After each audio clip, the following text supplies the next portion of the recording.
Hello students, how are you? I hope आप लोग ठीक हैं।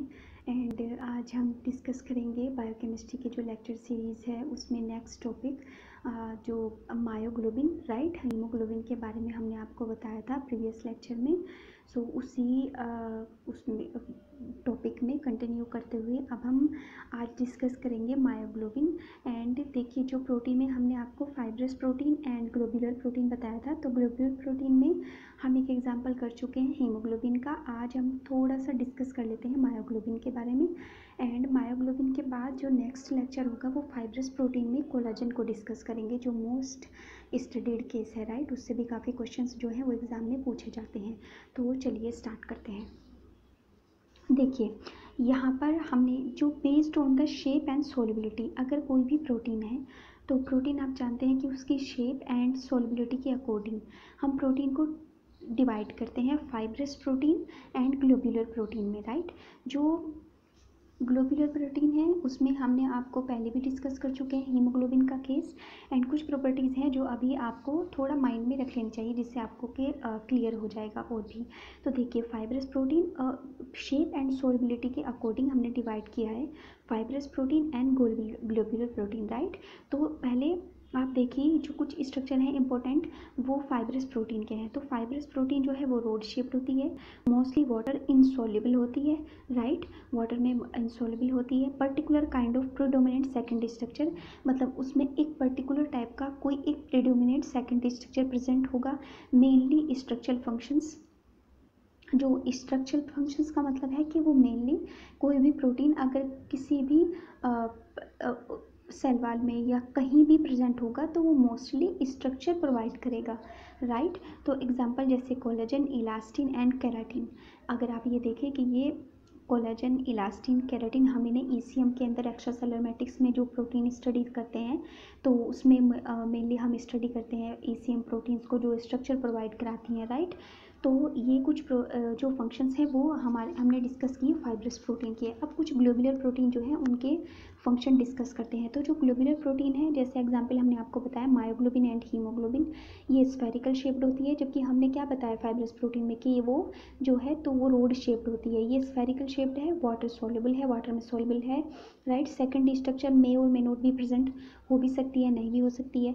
Perform diverse function, right. जो अगर हमने फाइब्रस प्रोटीन का देखा कि वो मेनली जो है वो स्ट्रक्चर प्रोवाइड करती है, बट अगर हम ग्लोब्यूलर प्रोटीन की बात करें तो वो डाइवर्स फंक्शंस, यानी कि एक से ज़्यादा फंक्शंस, अलग अलग फंक्शंस परफॉर्म कर सकती है, राइट। तो सबसे पहले हम आपको बताते हैं ग्लोब्यूलर प्रोटीन के बारे में।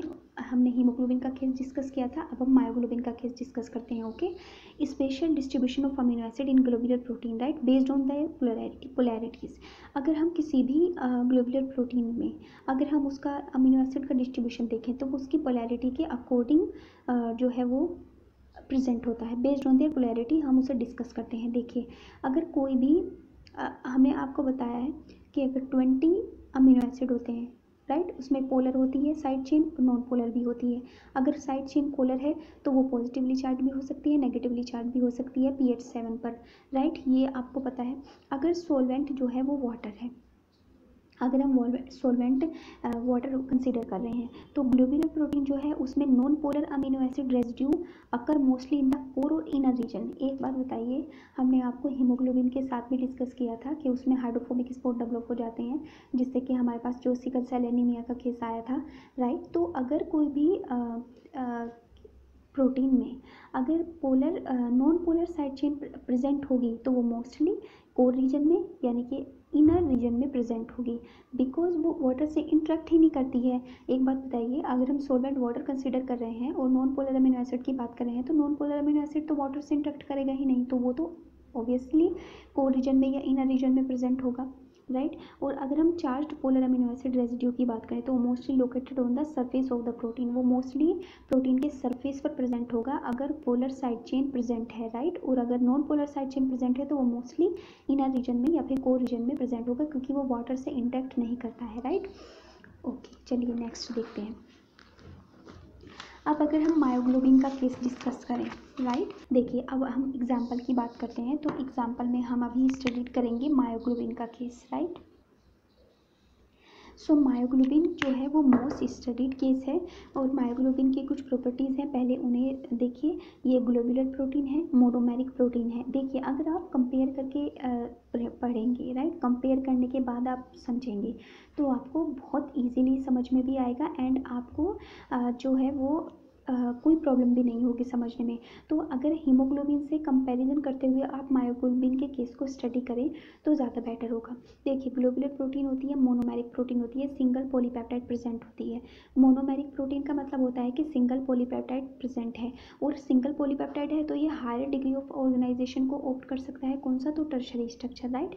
इसमें मैक्सिमम टर्शरी स्ट्रक्चर प्रेजेंट हो सकती है और ये नॉन एलोस्टेरिक प्रोटीन है, right, only present in vertebrates. और हमने जब आपको हीमोग्लोबिन एंड मायोग्लोबिन का में डिफरेंस तो टर्शरी जो हायर डिग्री ऑफ ऑर्गेनाइजेशन है वो टर्शरी स्ट्रक्चर हो सकता है, राइट। ये नॉन एलोस्टेरिक प्रोटीन है। जब हमने मायोग्लोबिन एंड हीमोग्लोबिन का केस डिस्कस किया था तो हमने आपको बताया था कि जो मायोग्लोबिन एंड हीमोग्लोबिन में डिफरेंस है उसमें भी मायोग्लोबिन जो है वो नॉन एलोस्टेरिक प्रोटीन होती है, जबकि जो हमारे पास हीमोग्लोबिन था वो एलोस्टेरिक प्रोटीन होती है।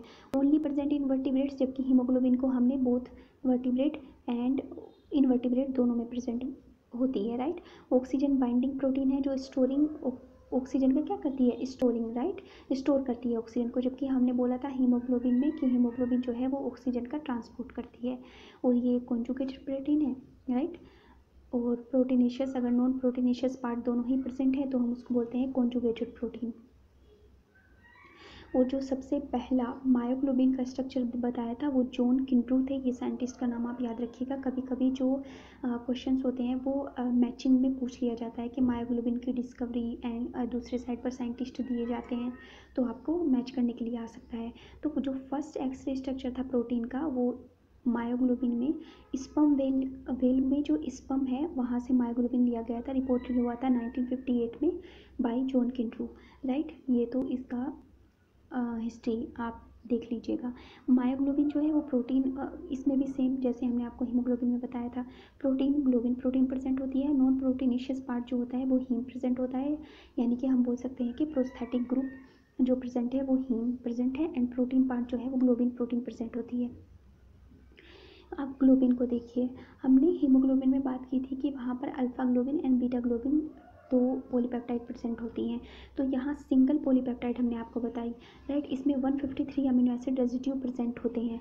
Single polypeptide 153 amino acid residue present होती है। About 75% of the polypeptide chain is alpha helical structure.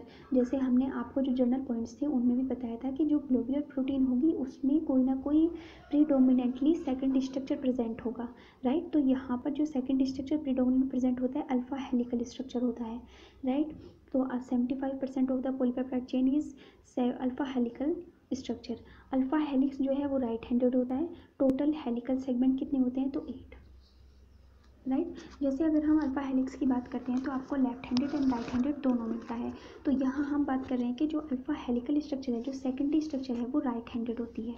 और अगर आपको हेलिकल रीजन की बात करें तो हेलिकल रीजन 8 बनते हैं।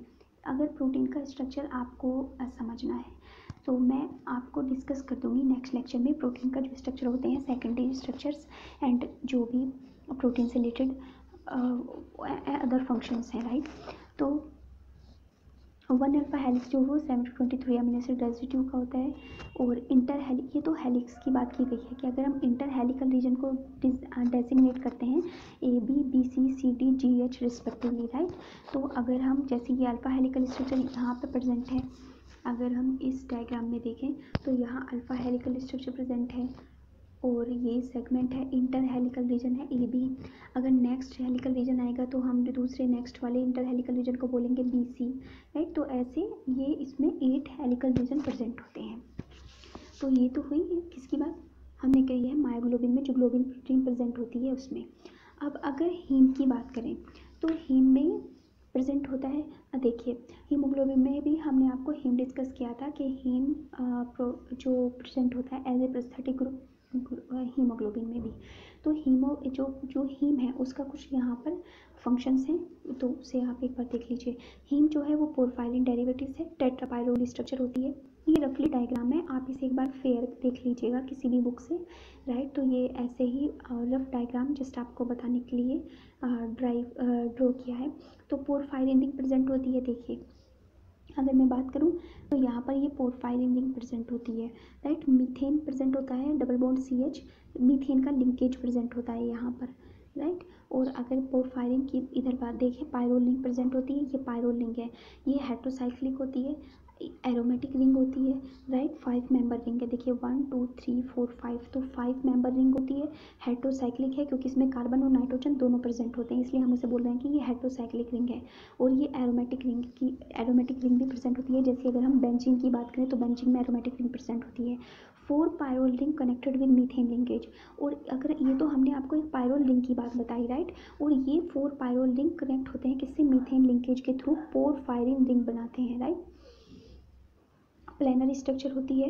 एंड कॉन्जुगेटेड सिस्टम में अगर बात करें तो डीलोकलाइजेशन ऑफ पाई इलेक्ट्रॉन होता है, presence of alternate double bond, क्योंकि इसमें डीलोकलाइजेशन ऑफ पाई इलेक्ट्रॉन को हम इसलिए बोल सकते हैं क्योंकि इसमें अल्टरनेट डबल बॉन्ड प्रेजेंट होते हैं। अब हीम की बायोसिंथेसिस की अगर बात करें कि हीम की बायोसिंथेसिस जो है वो कैसे होती है, तो प्रिकर्सर जो होता है हीम की बायोसिंथेसिस का वो glycine amino acid and succinyl coenzyme A होता है। देखिए मोस्ट इम्पोर्टेंट है, छोटे छोटे पॉइंट्स हैं जो आपको याद रखने से ओवरऑल क्वेश्चन जो है वो पूरा सॉल्व हो जाएगा। अगर हम हीम की बायोसिंथेसिस की बात करें तो प्रिकर्जन कौन होता है, हीम बनता कैसे है, राइट। तो हमें प्रिकर्जर भी तो देखना होगा, तो glycine and succinyl coenzyme A. Site जो होती है वो mitochondria and partly in the cytosol. कुछ पोर्शन जो सिंथेसाइज होता है हीम का वो माइटोकॉन्ड्रियन में एंड कुछ साइटोसोल में प्रेजेंट वो सिंथेसिस होता है।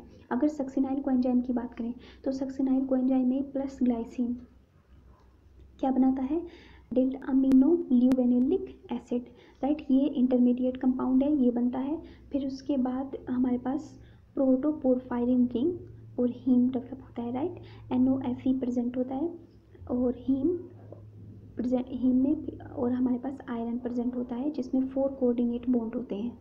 क्योंकि देखिए एक पोरफायरिन रिंग में हमारे पास हमने आपको बताया था कि 4 आयरन प्रेजेंट होते हैं, तो ये कितने, तो 4 कोऑर्डिनेट बॉन्ड से अटैच होंगे हीम से, राइट। और हीम का बायोसिंथेसिस हमने आपको बताया कि सक्सिनाइल कोएंजाइम में प्लस ग्लाइसिन से सिंथेसिस होता है, और जो साइट है वो माइटोकॉन्ड्रियन एंड मोस्टली साइटोसोल में इसका सिंथेसिस होता है, राइट। मोस्टली नहीं, सॉरी, कुछ पार्ट माइटोकॉन्ड्रियन में एंड कुछ पार्ट साइटोसोल में।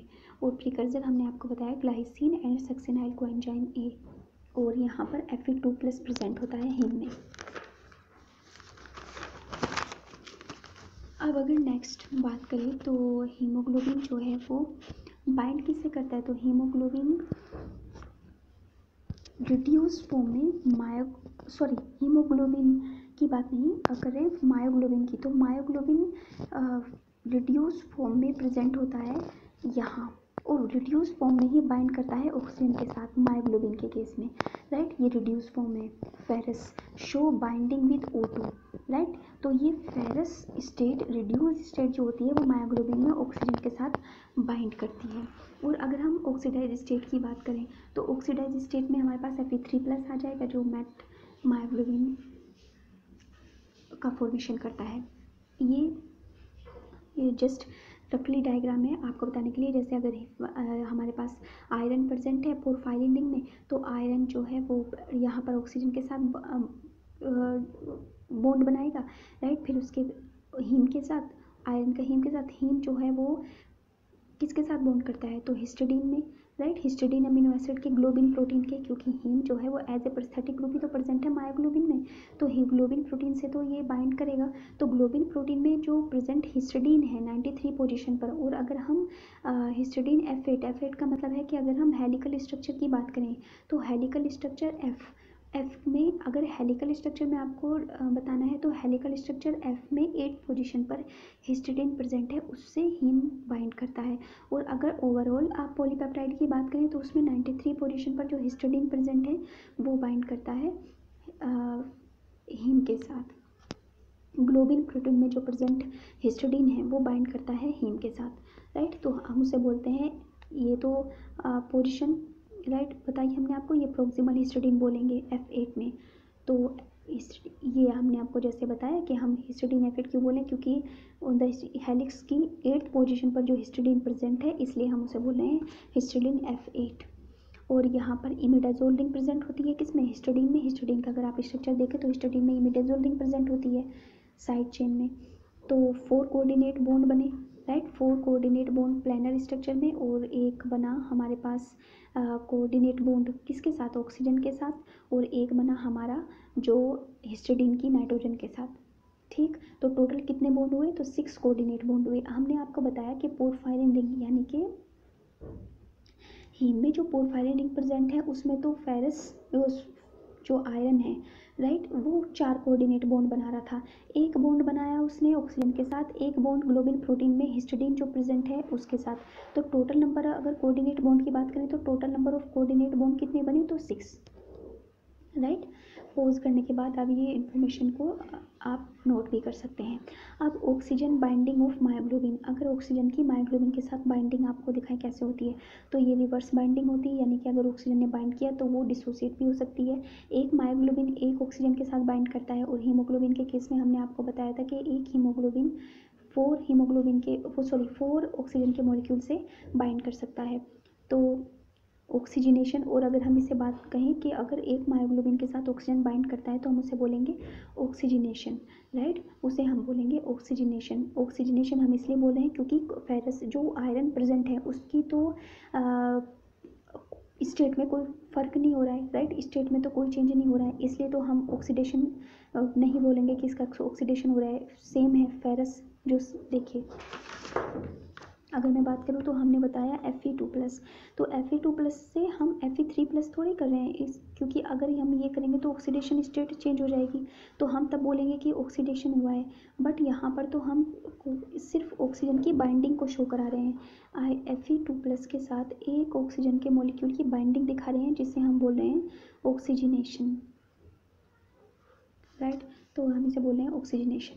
और Fe2+ जो है वो साइडेड बाइंड विद, और ये इसकी अगर हम बात करें मायोग्लोबिन में ऑक्सीजन के साथ बाइंडिंग की, तो जो आयरन होता है वो बाइंड करता है hydrogen bonding with histidine of globin protein called distal histidine. देखिए अगर हमने आपको बताया, इधर देखिए अगर एक ये हम मान लीजिए हमारे पास पोरफायरिन रिंग प्रेजेंट है, यहाँ पर हमारे पास फेरस प्रेजेंट है राइट, तो ये 4 कोऑर्डिनेट बॉन्ड से तो हीम में अटैच हैं राइट। जो यहाँ पर देखिए टेट्रापायरोल रिंग स्ट्रक्चर प्रेजेंट होती है, जो टेट्रापायरोल स्ट्रक्चर प्रेजेंट होती है जो हमने बताया, ऐसे जस्ट रफली डायग्राम आपको समझाने के लिए आप एक बार देख लीजिएगा।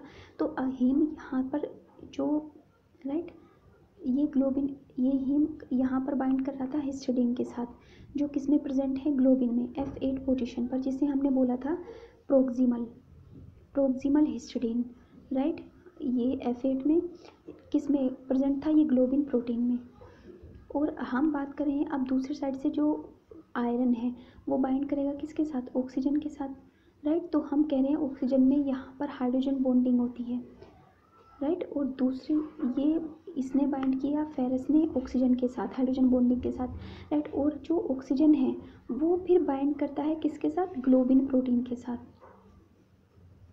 अब ग्लोबिन प्रोटीन के साथ भी तो बाइंड करेगा ना, तो ग्लोबिन प्रोटीन के साथ राइट, जो ग्लोबिन प्रोटीन के साथ बाइंड कर रहा है उसे हम बोल रहे हैं कि ये जो प्रोटीन है वो हमने F8 पर बताया था राइट, F8 पोजीशन पर, और यहाँ पर ये किसके साथ बाइंड करेगा, हिस्टिडीन E7 के साथ, हिस्टिडीन E7 के साथ राइट। तो हम इसे बोलेंगे डिस्टल हिस्टिडीन, हम इसे बोलेंगे distal histidine right. And other and पर हीम से, जैसे हमने आपको बताया कि दूसरी एंड पर इसने हीम से बाइंड किया था, तो उसे हमने बोला था कि ये प्रोक्सिमल हिस्टिडीन F8 से बाइंड कर रहा है।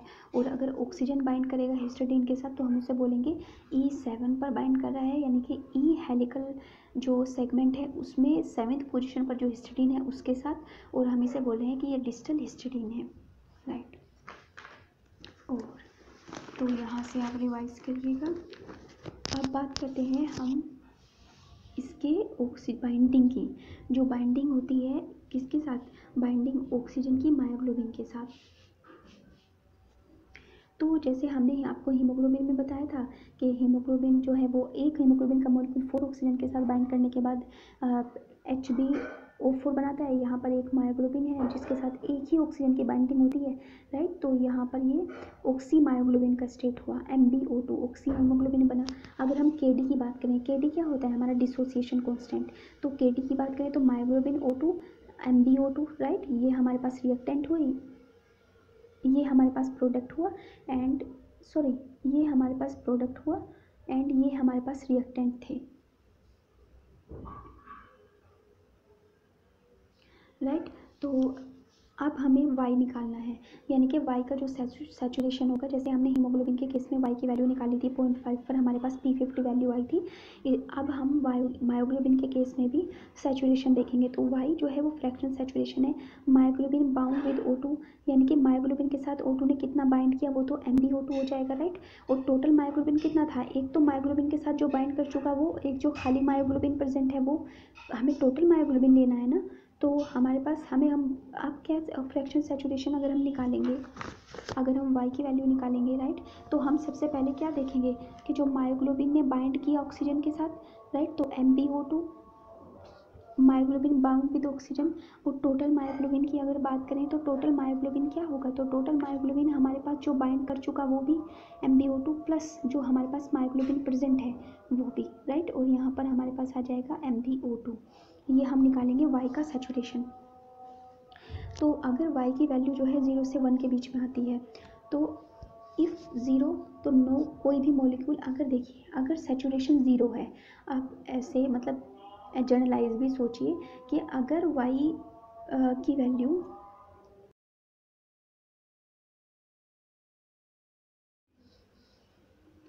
देखिए, अगर हमने आपको बताया कि अगर y का वैल्यू 0 से 1 है तो इसका मतलब है अगर 0 है तो आप ऐसे जनरल भी सोचिए कि अगर y का वैल्यू यानी कि सैचुरेशन 0 है तो इसका मतलब है कि ऑक्सीजन का कोई भी मॉलिक्यूल मायोग्लोबिन से बाइंड ही नहीं किया, क्योंकि वैल्यू तो 0 है, सैचुरेशन बिल्कुल 0 है। इसका मतलब है कि अभी किसी भी ऑक्सीजन के मॉलिक्यूल ने मायोग्लोबिन के साथ बाइंडिंग नहीं की। और अगर y की वैल्यू 1 आती है, राइट, तो अगर 1 आती है तो तब हम कह सकते हैं कि जितने भी मायोग्लोबिन के मॉलिक्यूल प्रेजेंट थे सिस्टम में तो वो ऑल सैचुरेट हो चुके हैं, यानी कि 100% सैचुरेशन हमें मिल रहा है 1, यानी कि जितने भी मायोग्लोबिन के मॉलिक्यूल थे वो सभी ऑक्सीजन के साथ बाइंड कर चुके, राइट। देखिए, अगर मैं आपको जस्ट ये एग्जांपल के लिए बताऊं, मान लीजिए किसी भी सॉल्यूशन में हमारे पास 100 मायोग्लोबिन प्रेजेंट थे, उनमें से हमने 80 मायोग्लोबिन के साथ किसे बाइंड कराया, ऑक्सीजन को, ऑक्सीजन ने बाइंड किया तो MbO2 की वैल्यू कितनी आ जाएगी 80, क्योंकि जो बाइंड किया ऑक्सीजन में कितनी हुई 80, और जो 20 मायोग्लोबिन थे वो बिल्कुल ऑक्सीजन के साथ बाइंड नहीं किए। तो हमने जैसे ये फॉर्मूला देखा था यहाँ पर, तो Mb bound with O2 and total myoglobin, तो टोटल मायोग्लोबिन हमारे पास कितना हुआ, एक तो जो 80 थे वो है ना, प्लस 20 जो नहीं बाइंड किए, तो कितनी वैल्यू आ जाएगी, तो 0.8। तो y का जो सैचुरेशन होगा वो 0.8 पर हम ग्राफ में प्लॉट करने के बाद देख लेंगे कि कितना सैचुरेशन है। अब यहाँ ग्राफ पर आइए, राइट। तो ग्राफ की अगर हम बात करें तो y का सैचुरेशन हमें देखना है partial pressure of oxygen and upon plus P50 value. तो अगर हम y का सैचुरेशन 0.5 पर देखते हैं तो 0.5 पर देखने के बाद हमारे पास ऐसे ये ग्राफ जाएगा, हमने आपको बताया था हाइपरबोलिक ग्राफ बनता है। तो 0.5 पर अगर हम यहाँ मिलाने के बाद नीचे करें तो यहाँ हमारे पास 2 टोर वैल्यू आ रही है, यानी कि 0.5 सैचुरेशन P50 वैल्यू हमने आपको क्या बताई थी कि 100 जो वो वैल्यू जिस पर 50% मायोग्लोबिन के मॉलिक्यूल या हीमोग्लोबिन के मॉलिक्यूल सैचुरेट हो जाएं, तो P50 वैल्यू यहाँ पर कितनी आ रही है, तो 2 टोर। इसका मतलब है कि जो मायोग्लोबिन है उसकी ऑक्सीजन के साथ बाइंडिंग वेरी हाई है, क्योंकि बहुत ही कम प्रेशर पर जो 50% सैचुरेशन था वो हो चुका, यानी कि 50% सैचुरेशन जो था वो 2 टोर पर ही हो चुका। जबकि हमने देखिए, आप अगर रिवाइज करिए, अगर हमने हीमोग्लोबिन का केस बताया था तो वहाँ पर आपको बताया था कि मायोग्लोबिन जो हीमोग्लोबिन है उसका 50% सैचुरेशन 26 टोर पर जाकर होता है, यानी कि, और ये डिफरेंट भी मिल सकती है। और अगर हम बात करें तो 760 टोर जो होता है वो, जैसे हम किसी भी प्रेशर को एटमॉस्फेरिक प्रेशर में देखते हैं तो एटमॉस्फेरिक प्रेशर में 760 टोर जो होता है इक्वल टू होता है 1 एटमॉस्फेरिक प्रेशर के।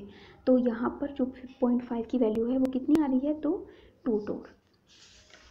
और ये हाइपरबोलिक ग्राफ है, राइट। तो अब नेक्स्ट यहाँ पर आप एक बार रिवाइज़ करिएगा हीमोग्लोबिन एंड मायोग्लोबिन दोनों लेक्चर, तब आपको और बेटर समझ में आएगा अगर आप कंपैरिजन करके पढ़ेंगे। राइट, कोई भी प्रॉब्लम आती है तो हम डिस्कस कर लेंगे। नेक्स्ट लेक्चर में हम फाइब्रस प्रोटीन को डिस्कस करेंगे, जिसमें हम एग्जांपल लेंगे कोलेजन का। तो कोलेजन के लेक्चर भी बहुत इंपॉर्टेंट है, आप जो लास्ट प्रीवियस लेक्चर है उन्हें रिवाइज़ करिएगा एंड ख्याल रखिए। Thank you.